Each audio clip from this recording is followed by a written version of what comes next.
hand in hand with websites is SEO, and there's a lot that goes into SEO, and AI is sort of changing that drastically now. But one thing that people come to us and say often is, we need new leads. And I feel like a lot of times with new leads, you start with the website.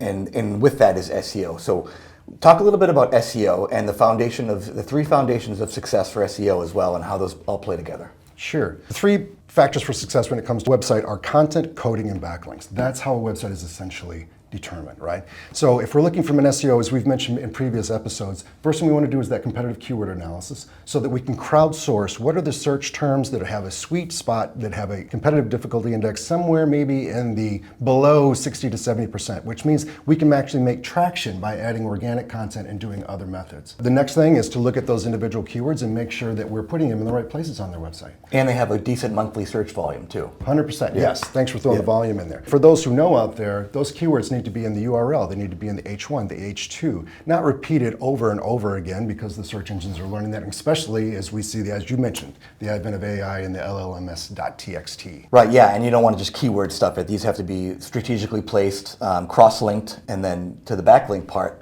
ideally people are referring back to you and giving you domain rating and authority.